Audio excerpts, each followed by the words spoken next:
Welcome to Technovation. I'm your host, Peter High. My guest today is Pegah Ebrahimi.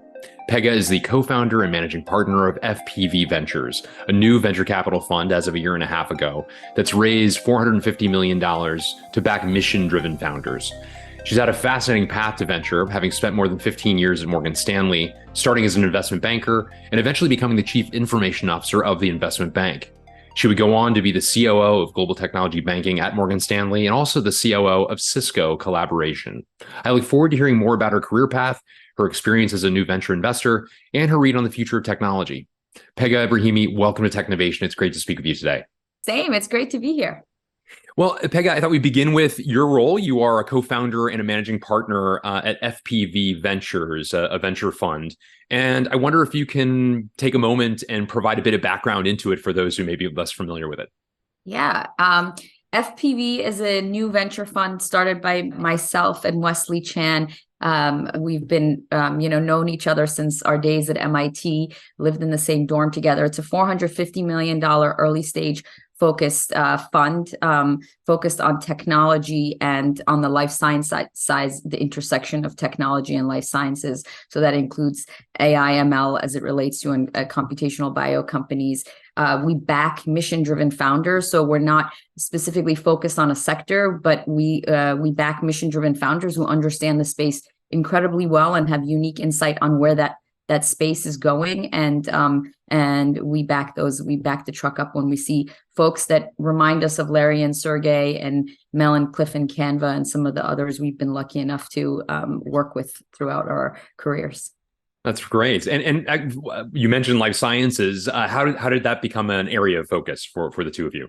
It's one of those things. It's in a lot of what's happening in life sciences, and I would say not a traditional, hey, just a therapeutic, we found a random compound that does something incredible. It's more as it relates to as technologies evolved, and everyone talks about generative AI as it relates to technology and AI assists and all these things, but one of the largest, in pharmaceuticals, it's billions of dollars that are spent on taking a compound and taking it to clinical trials. And the more insights and data you actually have on which ones are actually going to succeed, it's a huge paradigm shift that's happening right now. And I would say in the last, it's been going on for a while, but similar to large language models right now, the paradigm shift is happening where certain platforms can become really predictive on how certain things are going to behave. So there's a lot of parallels in some of these platform technologies and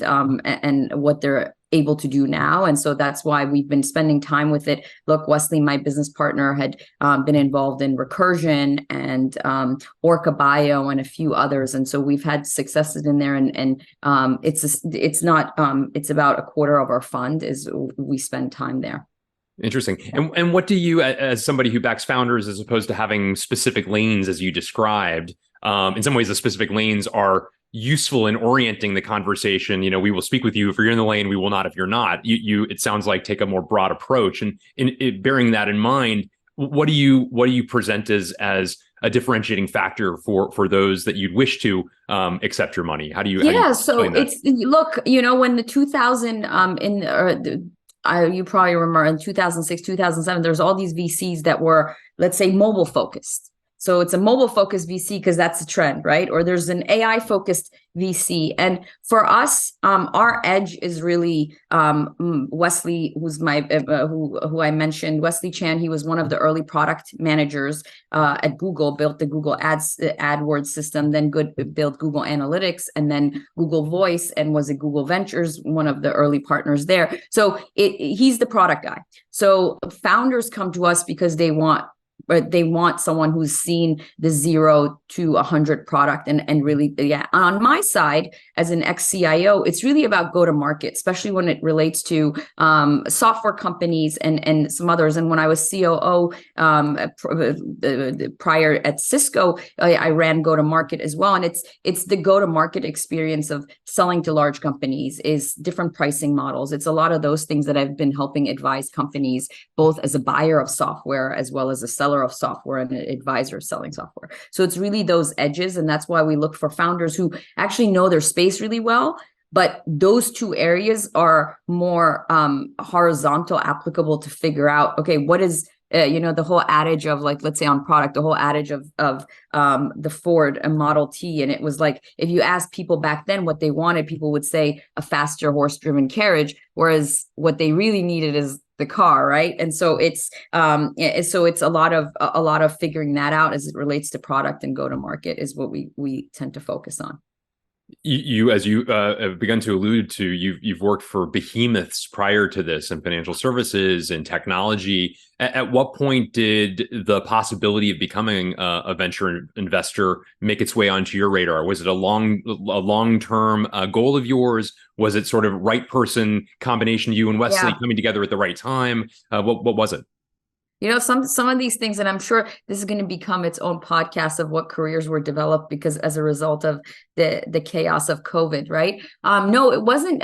It wasn't part of my master plan. When I left MIT to start working at Morgan Stanley, I knew I loved technology. I always loved technology, but I always focused on more other sides of technology. So I was always very close to technology, both as when we took Google public all the way up to when I became CIO and was really focused on the digital strategy. So I loved emerging technologies and seeing around the corner. But you can love that and be an operator and love that and actually want to implement it in your business, right? But what ended up happening is when I was CIO, I started really getting as being in a large company, you have all these great technologies you're seeing and you get roadblocks, and for right reason, right? Sometimes they're not mature enough for the business. They're not mature enough for the branding risk it's going to take if it doesn't go well, all these things, right? And so sitting in a large company, I always spent time with VCs and wanted to spend time with younger company just to get my juices flowing of being excited about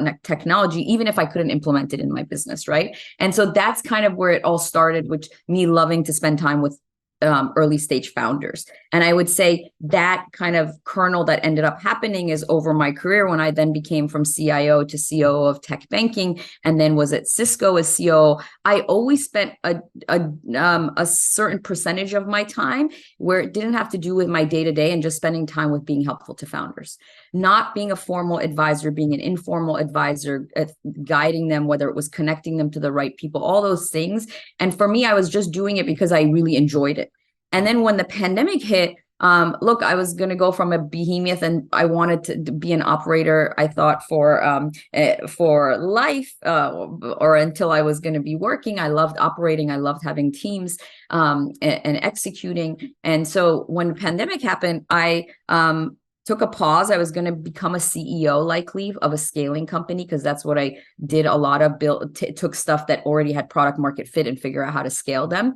And that's what I was going to do. And then when the pandemic hit, Wesley actually was like, Pegah, why don't you just take a break? You haven't had a day off since you started after MIT. I literally had not even a day break between any roles I've had, at least on payroll per se. I've obviously taken up plenty of vacations. And so what he said is just take some time. And I realized, especially because I couldn't meet the teams, I was like, look, I don't want to make a decision about being a CEO or being an operator in a company that I haven't met the full team, right? And so like all of us, we thought, oh, COVID's going to be this 3-month kind of pause and then things were going to get started. Obviously, it ended up being a lot longer. And now it feels like forever ago when it all started. But in that 3 months, I had this luxury of having been a CIO and having been a COO at Morgan Stanley and Cisco, of having this incredible network. Everyone from, Eric Yuan at Zoom to different folks in kind of my companies we had taken public, startup founders, because I worked with a lot of VCs that I was trying to be helpful with. So this gamut of kind of a large public company execs and CIOs and all these young companies who were navigating these. And I was just being helpful to folks. And then I realized during this time and just keeping in touch with everyone and trying to give some insights. And during this time, I realized I actually love just being helpful and figuring out how to just have an impact on a portfolio of companies versus having it to be mine. And that's kind of when the aha moment of happened, because I always loved look, I loved VC and the emerging companies there, but I didn't think I could be fulfilled being kind of like a grandparent of a way, right? Like, because you've got, instead of executing, you're actually just having a portfolio of companies. You try to be helpful where you can, but you can't really run the ship, right? And if you're used to being an operator, that sometimes can be scary, because you're like, okay, I know what needs, or I think I know what needs to be done, and you kind of want to get to do it. And that's not what happens in VC. And then when I had that experience, I'm like, you know what? I actually love this. I loved working with incredible founders. And it's not like as a someone with experience as an operator, you're right all the time either. So you can have points of view, and you can be honest with founders, and they can actually take the things they think are valuable and I realized I loved it. And the timing kind of worked out with Wesley, because we'd known each other for a long time. We had worked together. I had been as also to your audience that potentially is CIOs. When I was CIO, I would be talking, and COO, I would be talking with Wesley a lot, because he'd be like, look, I saw this company, they're saying this need is happening. Is it really a need? Is it not a need? Like, do you think it's and sometimes I would know the answer, and sometimes I would figure out, and I would talk to other folks. And so these kind of relationships also came out, because this wouldn't have been possible if I hadn't spent time with a lot of VCs, so that I could be helpful. And I know exactly what types of questions and what things they were thinking about when they were investing. So then I knew I had kind of the confidence to also just to do it, and do it well, and also built the relationships to be able to just slot myself in, versus having to start relationships now in that space. Very interesting. And it's about a year and a half ago that you launched this firm. What were the early stages of that, in terms of, identifying investors first and foremost, of course, to get to the 450 million you referenced, the fund that you put together? How did you enact this? How did you start this off to develop the financial lubrication to I know create the it was firm? Look, when we started fundraising, we started fundraising, and a few days after Russia invaded Ukraine. And Wesley and I looked at each other, and we're like, is this like the worst time ever? Should we pause this? And now in hindsight, obviously we went through with it, and we were lucky enough to raise the fund really quickly, considering the environment. But at the time it was like, oh, we're making a mistake. And that's actually a lesson too. You don't know where things are going to go. And sometimes, we did get lucky on that. Was now, compared to the last year and a half, probably the best time to raise. Obviously it was easier 6 months or 3 months before that. I would say it also puts you in the footing of a lot of the founders, which is fundraising. Look, the few years, call it to 2020, after like the blip in the pandemic, and 2021 was easy for founders, right? And then it became incredibly difficult. And I think it puts you, one of the humbling things with raising funds is it puts you in the same kind of footing of some of the founders you're backing. And so I would say, obviously, our track records and our experiences had a lot to do with the funding we got, and we were really focused on getting mission-driven LPs. So we really back mission-driven founders, and it was important to us that we had a vast majority of our money coming from endowments, charities, foundations, and it puts a lot more pressure on you to perform for all these institutions. But it was important to us to have that, and both for ourselves, and also if you're trying to back some of the best companies that are mission-driven, they care what the LP base is. That was important to us, and we're lucky enough we could do it, and we could raise the 450 from those types of great institutions. And you mentioned that part of your secret sauce in your combination there was your role as go-to-market lead, if you will, given your past experiences as a chief information officer and a chief operating officer previously. Talk a bit about some of the form that's taken now in the past year and a half, in terms of helping some of the firms that you've invested in with their go-to-market plans.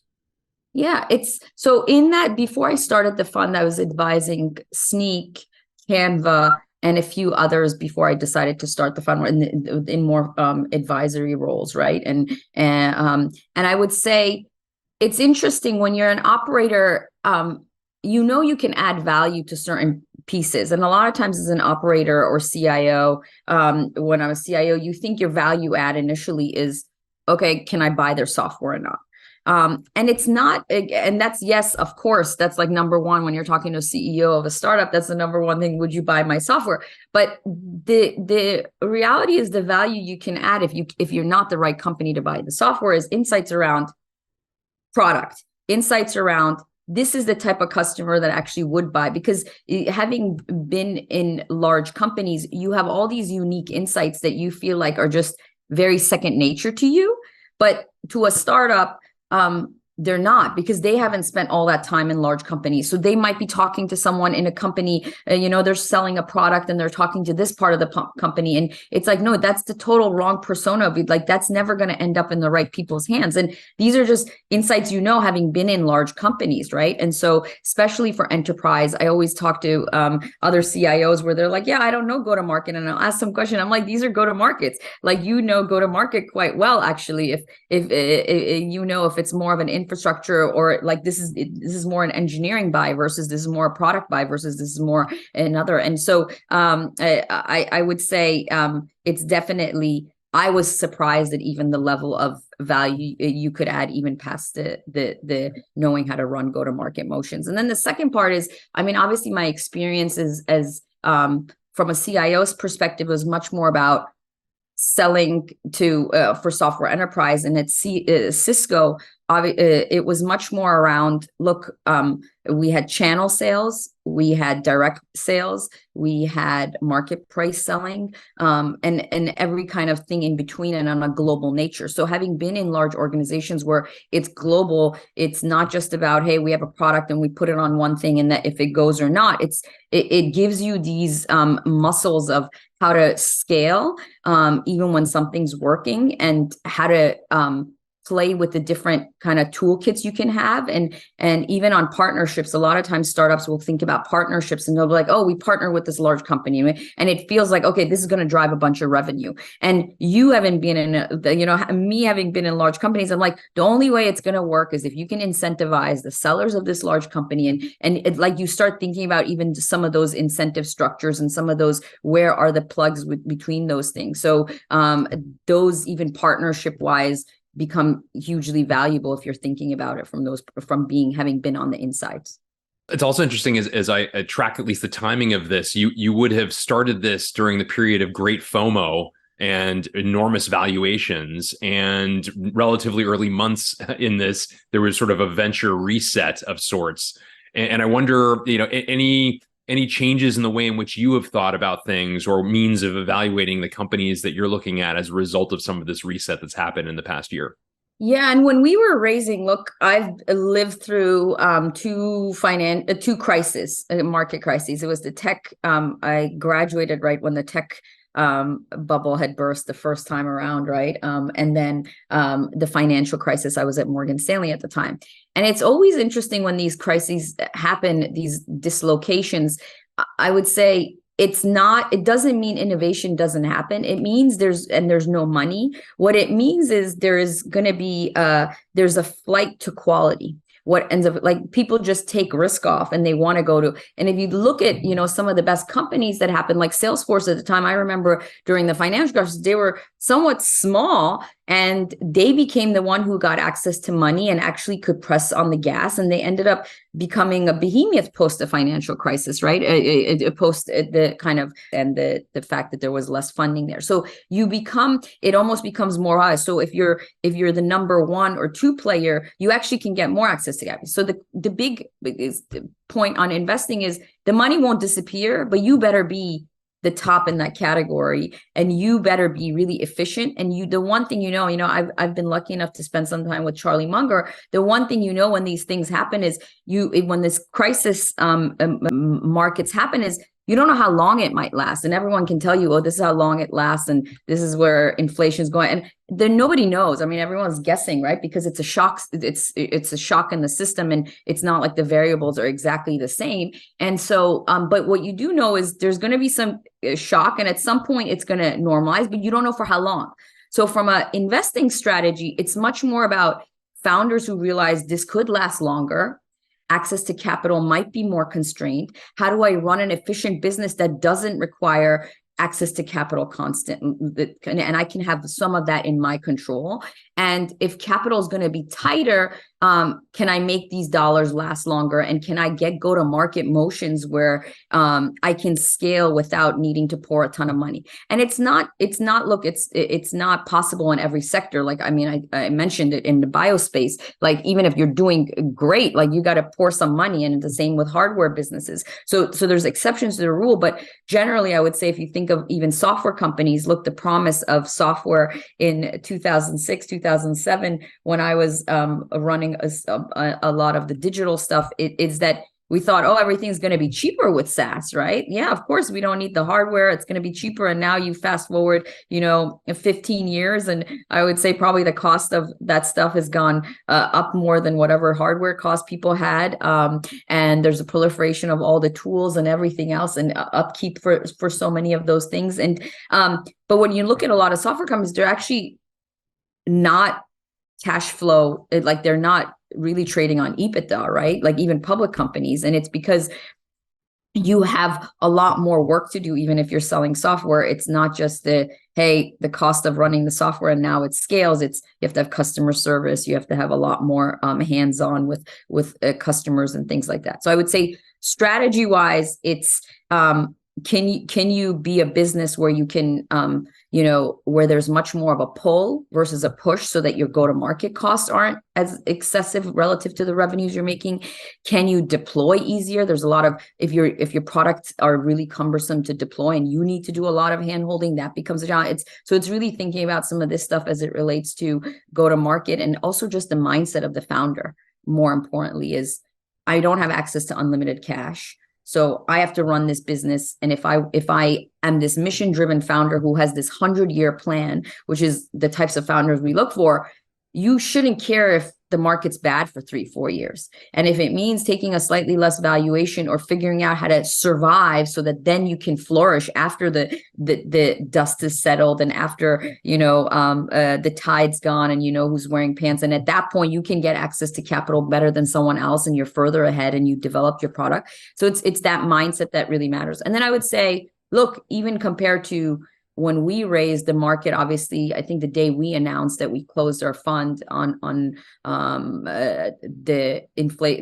Fed had increased the interest rate by its largest ever, 75 basis points last June, right? And it was almost exactly a year from today, I think, actually. And when that happened, okay, there was that dislocation in valuation. Then you fast forward to what happened with SVB several months ago, and that is even additional dislocation. And that is not about, getting money to fund stuff. It's a lot of businesses depend on facilities also, so working capital facilities. So if you're a credit business, or if you're a financial company where you actually need a balance sheet and things like that, and even software companies where they'll have rolling money coming in, but they're spending the money earlier. And so even that the access to credit is going to get tighter and tighter, and regulation is likely going to increase. So even the lens of looking at companies and how efficient they are from needing access to different types of capital is I would also say is even more heightened. Very interesting. I appreciate you sharing that description. I wanted to ask you more about your pathway to the chief information officer role, if you don't mind. Yeah. It's an interesting one. You spent more than a decade and a half at Morgan Stanley, and in the early stages of it, you were an investment banker. You were an M&A analyst. You were in corporate finance, and then you went to the IT organization, the CIO of global investment banking for Morgan Stanley. What was that pathway like? Oftentimes, you see people who would be your peers at that point rising through an IT organization. Yep. Yeah. So talk a bit about that pathway, if you would. Yeah, and it wasn't planned, and that's part of, look, I'm not, there's CIOs who are highly technical and have spent their most of their career in more the IT and the technology org. It was a little bit by most things in life, accident, not fully planned. What happened is, if you think about what was happening in 2007, 2008, when I became CIO, there was it was all about digital transformation, and we're still talking about it, 15 years later, but it was early early innings of mobile, early innings of SaaS. And for how I ended up there is I was a business user.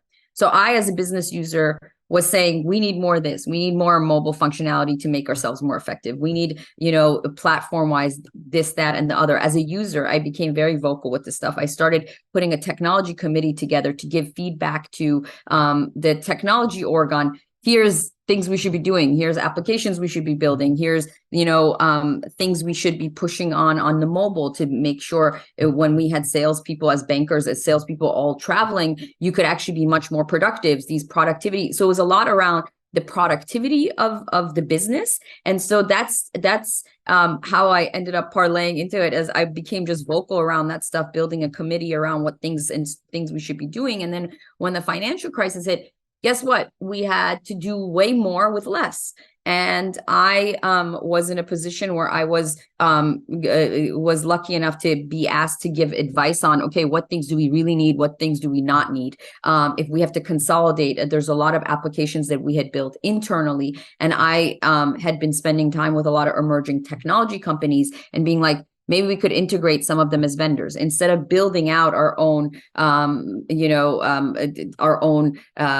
data visualization product. Why don't we partner with like a Tableau that's plugging into the science? So it's thinking about it, because I was spending time with some of the emerging tech companies and the timing of when those tech companies were being viable enough to actually work with enterprise. A lot of it was that.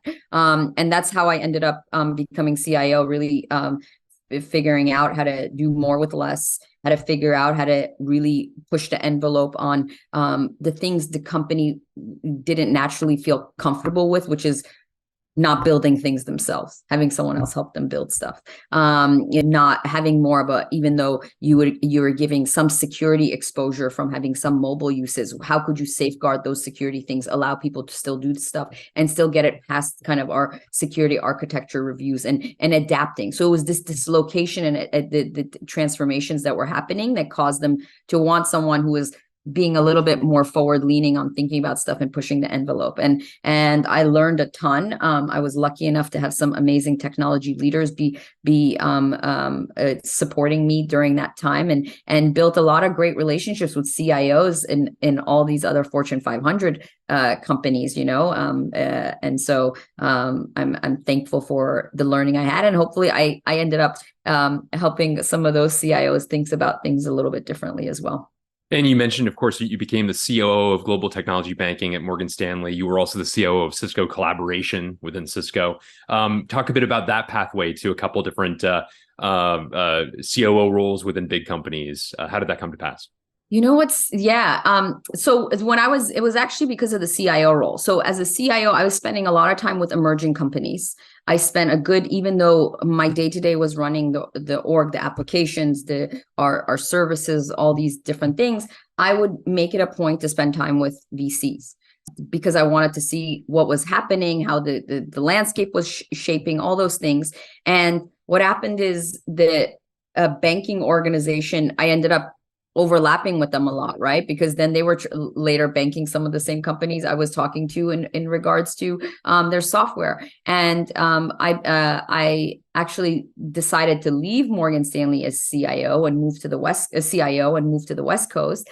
And I moved to the West Coast to work with a lot of these companies and figure out what I wanted to do next. And Michael Grimes, who was head of all of technology global banking, saw that I had an ability to really work with some of these founders in a differentiated way because of my CIO experience. And so the combination of banking and CIO. So I came on as COO to really think about how technology was going to drive a lot of these intersections of healthcare and tech, intersection of financial and tech, intersection of technology and automotive. And if you think about 2013, now everyone talks about fintech and health tech and auto tech and all these things. They weren't the normal day convos, right? It was like technology was happening, and then there's technology being used in industry, but there weren't companies born in the middle of the intersection of these things. And that's kind of a lot of the things I started noticing and starting to help foster and bring about. And that's how I became COO. As CEO of Morgan Stanley's tech banking, I really tried to figure out how technology was evolving through all these other industries. And then I was spending. I also built out our VC practice because I realized we should be the thing I was doing as CIO. We should be doing as a large organization, regardless.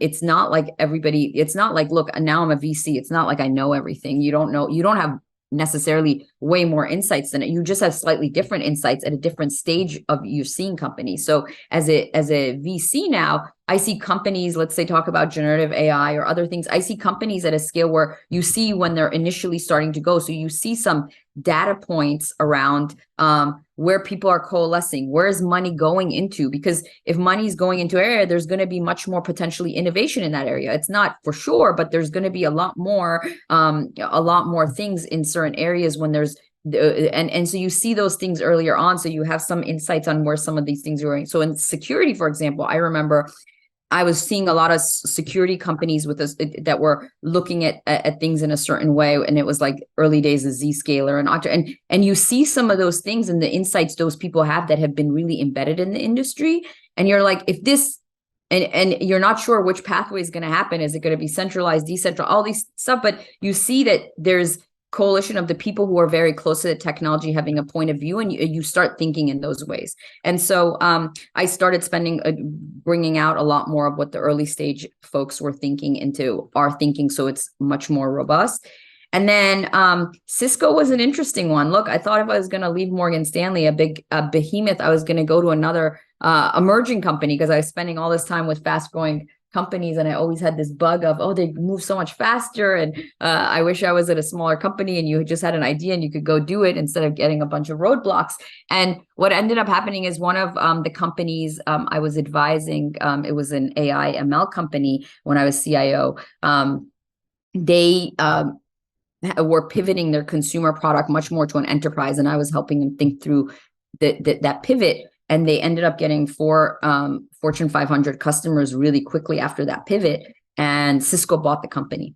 And when Cisco bought the company, the CEO of that company, who had trusted me on my insights on enterprise and work closely, said, look, this is a massive organization or a massive undertaking on the go-to-market that has to really evolve for the collaboration business. You know enterprise really well. I know you haven't led go-to-market, but can you come and help me think through a lot of stuff? So that was the reason I went to the CEO of Cisco, was the scope of Cisco, the global nature, the number of different types of businesses, from hardware to software to the application and AI side, and all these other things kind of joined together. And it was an amazing experience to really practice some of that go-to-market chops, where I was giving advice, now actually doing it, was really great. And I knew I wanted to move into a not so large company after that. I think after 2 years of that, and they were both incredible organizations and both things to aspire for a lot of these companies to become. But there's also benefits of when things are evolving so fast, it being at the forefront as well. That makes sense. What advice, Pegah, would you have for other chief information officers who might wish to follow in your footsteps towards venture? Yeah, I would say the number one thing to do is, sometimes it seems glamorous from the outside, is make sure you're spending enough time with people to know what it takes. I think a lot of CIOs will have what it takes when it comes to components of it. But if you want to be a VC, really, to me, to be a successful long-term VC, there's like 4 important pillars. There's the obviously, let's say raising money. Yeah, you got to be able to raise money, but let's put that to the side, right? It's about really sourcing great founders. So having great founders, either you get access to them or they seek you out. It's about really picking well. So you could see all the amazing, there's probably people that saw Sergey and Larry, and as you've heard from like Canva's podcast, Mel and Cliff at Canva, I mean, they talked to over 100 investors. People said no, right? So you got to pick, not only seeing the best companies, you got to pick well.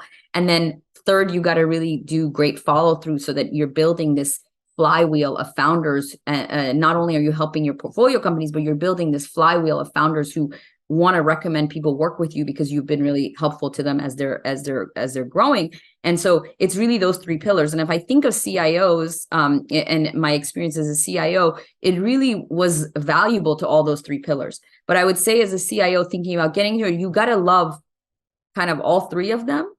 You got to love finding you got to love being in a pot where you're deciding, you don't know, everyone can tell you hindsight's 2020, but you have to take a leap when you're picking, the company. So you gotta have conviction and have a formula of how you pick and learn from some of the people and have that resonate with you on it. But you really have to have a formula for yourself, and different people have, like I said, we back mission-driven founders. So if the founder's not mission-driven, they might be the best thing, but we have different criteria we think about. And then the follow through, I think it's incredibly valuable. CIOs naturally have that.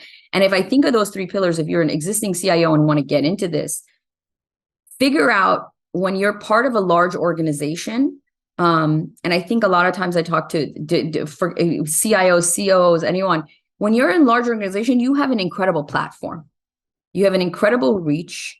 You have experts in your organization. You have access externally to, but a lot of times people just get stuck and actually just focus on what they have to do, because we're operators and you've got your 5 things you're focused on that you're going to move the needle on. And that's where you spend, 99% of your time. Right. And then so I would encourage, as much as it's difficult, to definitely be external facing. And I see it now more than ever with CIOs, where they're even becoming more parts of the business. So they're involved in customer conversations, especially if you're a software at a software company and your buyers are also your users or buyers of software are also other co-CIOs, right?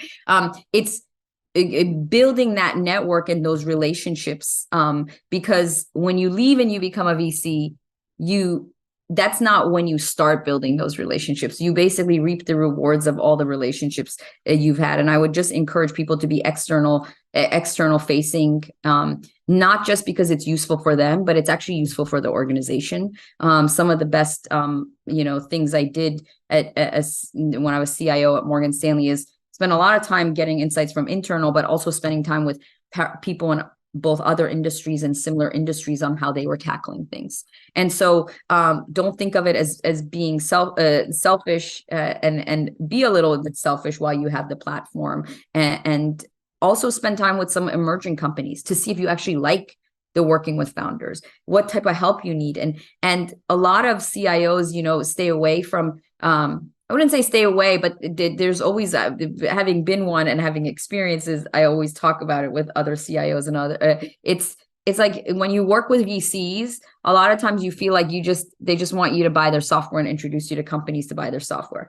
And I would say that might be their incentive, but you should just think about what you want out of the relationship and work with VCs in ways where, you're like, this isn't going to work for us, but I'm happy to think through what they're thinking and to set those ground rules kind of early on, so you don't feel like, hey, I got to keep disappointing people. And so or bring people from your team, because also sometimes as a CIO, you have people on your team who are motivated by getting to know people in certain areas, and even use that as a way of, I used to have people on a team try to meet with and they would love it because they were always internally focused, and they would love saying, hey, I met these 5 companies. This one's really interesting from this perspective and that perspective. And I would use some of these insights back to some of the VCs to say, hey, the teams really like this and don't like that. And they think this is interesting. And so I think you can do a lot of win-win with it while you're in the role. And it also lets you know if you like it. More importantly, it gives you a way to be like, do I like this, or is this always annoying for me? Or is it just annoying for me because I keep having to say, no, I can't buy your software. It's not ready yet. It's not ready yet. That's what I having to say a lot of when I was CIO. I imagine. Pegah, as you look to the future, what are some tech trends that particularly intrigue you right now? What's on your roadmap as a result of all the conversations that you're immersing yourself in as part of your day job? Yeah. Look, obviously the rave right now, everyone is talking about it is Gen AI. I've been spending time in the AI space since my Morgan Stanley days because what's happened is the technologies aren't new, just the computing and the data are just at a mature point where you can actually do a lot of the things. The models in a lot of they've gotten better, but a lot of it is really the power of compute and access to data by a lot more people. I would say that's obviously interesting, but I would say as an investor, I'll relate it to a little bit on the investing side. As an investor, it's obviously a bit overhyped, in my opinion, on some of the areas, but some of the best companies will form out of this wave. It's just that think of when even the internet happened, you had a slew of companies that came around, but it was like the Googles of the world that really took advantage of, okay, now you have the internet. It wasn't the first wave of companies that did some of the internet. It was really these new industries that form as a result of this technology being so broad and impacting so many people. And I would say what's going to be exciting in the next few years is what are the new almost subsectors that come. And the same with Uber. Like, look, you don't think the big winners in mobile at the beginning seem to be some of the mobile platform companies, and that's why there was a lot of mobile VCs and small gaming companies. But the big winners were the Ubers or the Airbnbs who took advantage of the fact that mobile existed, that allowed for these new industries to really change their paradigm shift because they had access to this type of platform, right? And I would say see similar things happening with AI where it's going to be embedded in a lot of all products, and it's going to be, I think if you're a product manager and you're not embedding it in your product, you're going to be left behind. So it's going to just become table stakes on having to use a lot of it, and the big question is just going to be, is the ROI there for the amount of money? Same thing I was saying for go to market. It used to be when money was flowing and everything was great, people could go raise money and go spend $5 on go to market to earn $1 of revenue for a software company, right? And that doesn't fly as much now, right? And the same thing with AI. Now you're spending maybe $10 of compute to get maybe 50 cents of revenue. And so it's like the ROI has to be there where people think the impact of the AI is enough where I want to be paying for the compute and all the other the pieces of it. And I think that's going to be interesting, especially, I mean, since your audience is a lot of CIOs, it's going to be quite interesting for CIOs and CPOs of large companies, because I would say this wave compared to any other paradigm wave, let's call it the internet and mobile, large enterprises have an inherent advantage, because if you think about it, and I won't just talk about the data. Everyone will say, oh, yeah, large companies have a ton of data. But the challenge with data for large companies has been to actually get the data to work together. You have combinations of multiple companies that you acquire, things sitting in different places, different access points. And what's happening now with Gen AI, which is super interesting, is the middle layer, the ML ops layer of AI to get going have gotten so good that it actually gives an edge to enterprises. You, as an enterprise, you don't have to necessarily go hire 100 people to get something going. You can actually do it a lot. And as an enterprise, you have access way more to cheaper compute. You have, so I think the window is going to be even shorter to adopt a lot of these things within large enterprises themselves. So I think it is going to be hard for some of the feature companies, there's a lot of features that are being created in Gen AI right now to win in this short time frame. They do have a head start, but it is going to be much shorter, in my opinion, than the mobile head start. And so it's an opportunity also for a lot of CIOs and folks in there is to figure out what pieces make sense to adopt and what pieces make sense to play with right now with some of the earlier stage companies, but very quickly they're going to have an ability to just do it themselves because it has gotten easier. Well, Pegah Ebrahimi, thank you so much for a great conversation covering your remarkable role at FPV Ventures, the success so far here in the early days. Congratulations on that. But also the remarkable career path that you've had. through a couple of different behemoth organizations, roles of remarkable consequence, and for sharing your wisdom for others who might wish to follow in your footsteps as well. It's been a great conversation.